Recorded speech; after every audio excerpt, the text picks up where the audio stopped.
O nosso próximo tema aqui, que é um fio maior de 6 minutos, é sobre as movimentações do Inter no mercado em relação a volantes. Ontem teve a apuração trazida pelo nosso colega Simon Bianchini. Primeiro, o Colorado fez uma oferta de 4 milhões de dólares pelo uruguaio Alan Rodrigues, do Argentinos Júniors. O Boca também tem interesse neste jogador. Ele é mais um segundo volante e pode atuar mais avançado. E o Argentinos Júniors pede 6 milhões de dólares por este jogador. E tem um outro volante também na mira colorada, que é o Juan Portilla, camisa 5 do Tajeres e da seleção colombiana. O clube dele confirmou essa sondagem do Inter, mas só quer o negócio por conta do pagamento da multa, que é 6 milhões de dólares. O Atlético Mineiro é outro clube que está interessado neste jogador. Então temos o Alan Rodrigues, e Munari, vou pedir um auxílio teu também para a gente falar um pouco mais, e o Juan Portilla. 2 jogadores que o Inter está avaliando e fazendo sondagens no mercado. São 2 jogadores bem diferentes, né? Juan Camilo Portilla, até na Argentina se chamam até mais de Camilo Portilla, é um 5, né? É um primeiro volante. Esse jogador teve, a gente falou sobre ele aqui no começo do ano do Grêmio, que o Grêmio, o Quinteiros teria indicado e tal, acho que antes de vir o Cuejar até. Ele é primeiro volante, ele seria para a vaga do Fernando, que o Inter precisa contratar, porque o Fernando praticamente não joga mais esse ano, né? Vai voltar em dezembro. Difícil. Não joga mais. E é um jogador... Só que o Tajeres é um time duríssimo de negociar. O Atlético Mineiro, eu estava até vendo agora aqui há pouco, o Atlético Mineiro tem interesse nele, estava negociando, mas também encontrou resistência nessa questão dos valores. O Tajeres é um clube argentino que ele é uma SAF disfarçada, né? Não é permitida a SAF na Argentina, mas ele tem ali uma administração tem um dono, que não é legalmente, mas e é duro de negociação, assim. Eu lembro quando o Boca contratou, acho que foi até o Pavon. Nossa, o Boca teve que mandar um monte de jogador pra lá pra conseguir liberar o Pavon. Não, o Pavon não, o Reynoso, o meia. E assim, é duro de conversar. O Atlético tentou a redução dessa multa aí, eles não aceitaram, porque não é uma multa alta, né? 6 milhões de dólares não é uma multa alta pra futebol.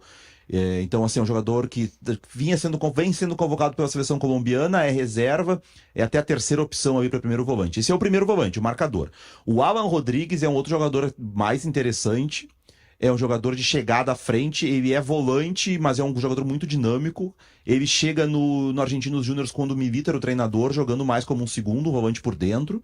E nessa temporada ele tá jogando mais aberto em alguns momentos. O Argentinos, quando se defende em 2 linhas de 4, tem 2 jogadores por dentro e ele joga pelo lado direito. Mas não é um extremo, é um meia, um volante, um jogador de chegada à frente que tem jogado pelo lado direito. Esse seria o volante para a função que o Inter tem hoje o Bruno Henrique e o Thiago Maia. Eu acho que o Inter precisa dos 2 volantes. O Inter precisava desde o começo do ano do 8, do segundo, do cara que chega à frente, porque o Thiago Maia até quase saiu e tá toda hora querendo sair, porque o Bruno Henrique não consegue mais jogar em alto nível. E passou a precisar de um primeiro titular pela lesão do Fernando. Acho que se desse pra trazer os 2, seria uma boa. Que dinheiro? Só que a questão agora que veio com a grande pergunta. Como se paga? O Portillo seria uma alternativa para a saída do Thiago Maia. Não, mas é o 5, é o Fernando. Ele é o 5. Não, o Alan é o 5. O Alan é o... O Alan é o 5. Não, o Alan Rodrigues é o 8, é o segundo. Então o Alan Rodrigues, que é a alternativa para a saída do Thiago Maia, porque o Munari falou, tá toda hora querendo sair, toda hora saindo, voltando, enfim. Mas óbvio que o Inter precisa de volante. É a posição mais prioritária do grupo, é a volante, principalmente o camisa 5.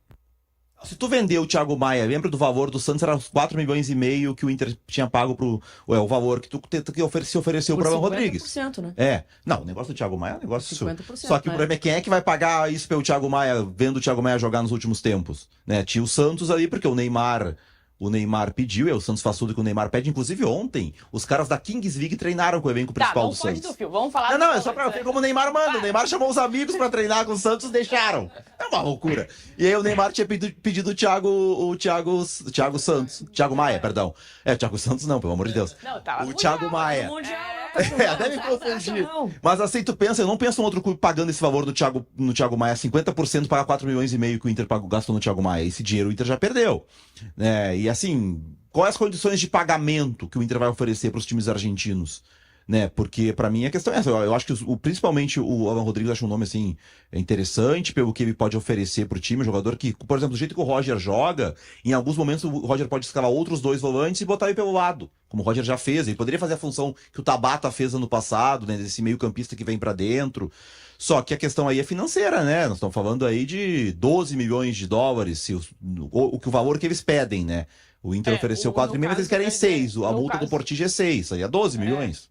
Mas consegue negociar 10 milhões de dólares. O Inter tem 10 milhões de dólares para contratar 2 jogadores hoje. É difícil, né? Sem vender o Vitão. Virou SAF, a gente não sabe, né? Porque se vender o Vitão tem que contratar zagueiro. Só se o D'Alessandro entrar em campo como negociador e com a habilidade que ele tinha como jogador, pode ter como negociador e convencer os argentinos a fazer o negócio. Não, assim, essa é uma diferença de mercado. É importante a gente falar, porque muita gente fala, na Argentina não tem dinheiro. E, de fato, tem uma diferença muito grande de Brasil e Argentina, que é a questão salarial.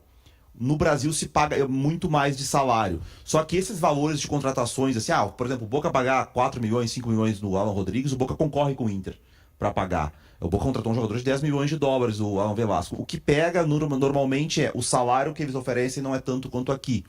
Mas assim, dizer, o Inter vai ter mais dinheiro se o Inter oferecer 5, o Boca não pode oferecer 5. Não, o Boca pode oferecer 5 sim.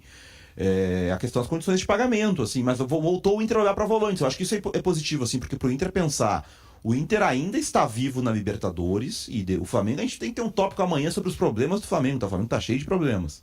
Muitos problemas, bastidor, o bicho tá pegando lá, né? Essa tua observação, Munari, sobre os salários da Argentina com relação ao Brasil. Acho que então o futebol brasileiro tem que aprender com os argentinos a não oferecer tanto para os jogadores. Porque se paga um absurdo e as folhas de pagamento vão lá para cima e os clubes ficam endividados. Mas aqui eu acho que já é um caminho sem volta. Não consegue competir. Já não consegue mais voltar. Se tu não oferecer alto aqui, tu não consegue. É que os principais estão pagando isso. A gente tem valores assim, gente. Esse é jogador meia boca ganhando 700, 800 mil aqui. Por isso que às vezes o futebol se inviabiliza para os times brasileiros e aí eu tô me referindo não aos que estão na prateleira lá em cima, né? Tô até me referindo a Inter e Grêmio, que às vezes o Grêmio tá com uma folha salarial alta, né? E os jogadores ganhando, né? A gente tem um tópico, time que é insuficiente. A gente tem um tópico sobre o Pavon, sobre o interesse. Sim, é esse agora. Então já vamos falar sobre isso, porque é o mesmo assunto. O Pavon, por exemplo, o Grêmio quer 3 milhões de dólares pelo Pavon. O Vélez, eu não duvido. O Vélez paga isso. Só que é o Racing, né?